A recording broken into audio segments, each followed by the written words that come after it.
Well, it's hot in here. I am in Miami, and this is the end of July 2026. And I'm looking at a screen in front of me, looking at temperatures here in south of Florida at about 86 degree Fahrenheit, the equivalent of about 30 degrees Celsius.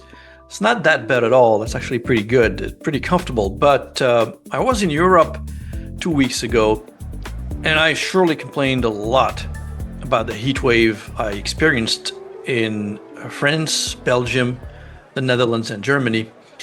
No AC in many places, even in some of the famed establishments, big name restaurants, for example, and hotels. But where I was born and where I was raised, that is North Africa, the region is also living through one of its harshest summers in recent memory. A strong high pressure system has kind of trapped hot air across Morocco, Algeria, Tunisia, Egypt, and Libya for weeks, and the consequences have moved well past the idea of being uncomfortable. Right, so power grids, as a result of this, are buckling under demand. Wildfires are burning across northern Algeria at a pace authorities have rarely recorded. And of course, households and small businesses are absorbing the cost in a number of things: spoiled food, lost income, disrupted daily life, etc. So let me talk first about the heat wave.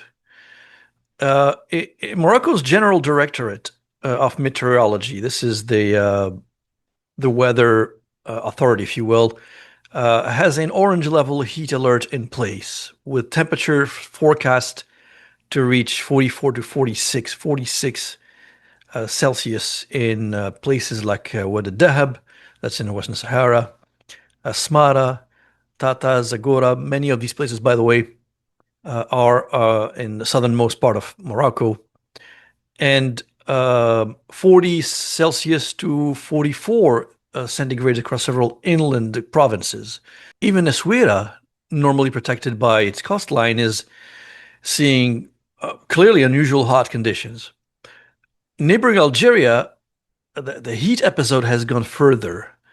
The National Meteorological Office has kept alerts active across the northern part of the country, as well as regions such as the high plateaus, which are sort of between the Sahara and the northern provinces, with shade temperatures in some areas reaching 49 degrees Celsius. That's almost 50 degrees in shaded areas. Tunisia is also under the same system, with regional reporting essentially talking about temperatures nearing 50 degrees centigrades or Celsius as well, and disruption to travel, outdoor activity, and tourism as well. Libya is not spared. It sits inside the same weather pattern, and it's mostly desert geography, and long hours of sun exposure essentially leave it particularly exposed, even though recent coverage has centered more on regional heat than on power outages there specifically.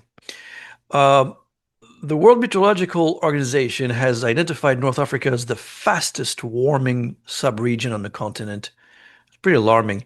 And recent analysis shows heat waves lasting longer and increasingly overlapping with drought and water stress.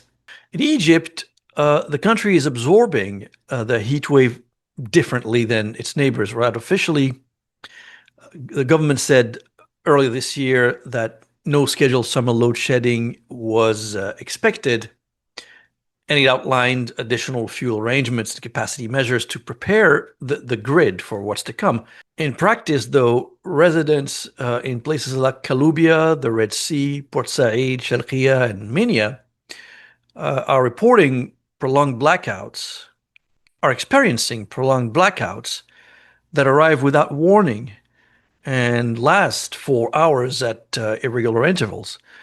The timing is part of the problem, right? July heat and high humidity make outages harder to bear in homes with elderly people, places where there are children, or places that have patients like hospitals, etc., who depend on stable electricity for medical equipment. And the same outages are straining water pumping systems in communities that rely on steady power for basic services. At street level, grocery stores, restaurants, cafes are losing a lot of money to failed refrigeration. They're experiencing spoiled inventory, and interrupted internet and payment systems are compounding the problem. Now, Egypt has dealt with recurring summer electricity stress for years, driven by a mix of heat wave and rising demand and pressure on gas supplies, of course. The pattern this year looks familiar. Official reassurance in spring, then localized outages once temperatures and demand peak, then public infrastructure as the gap between planning and lived reality becomes visible again. Now, Algeria's exposure runs on two tracks at the same time. The same heat wave straining its grid has also fueled one of the country's most severe wildfire crises in years.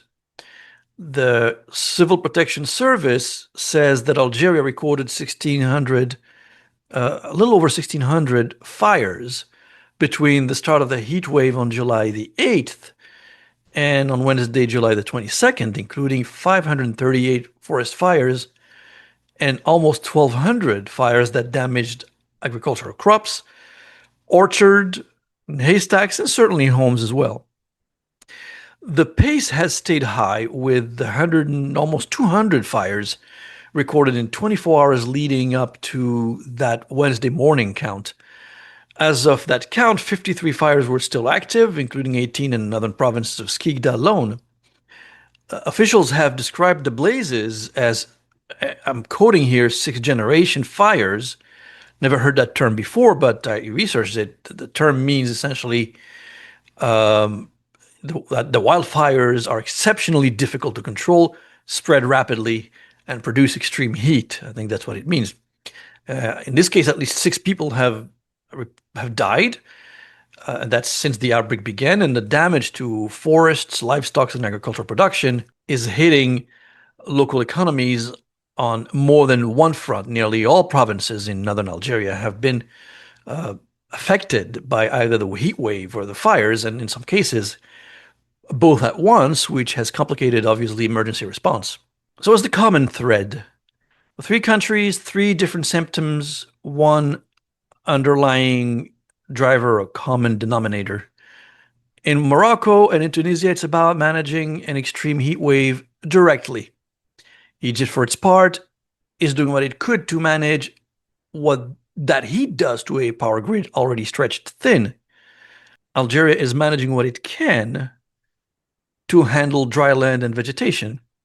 With the 3 stories point to the fact that North African governments are now increasingly having to plan around. Heat of this intensity is clearly a recurring stress test for all sorts of systems, energy systems, emergency services, farming and agriculture, and of course public health across the entire region. And each summer, in my observation, the situation is getting worse.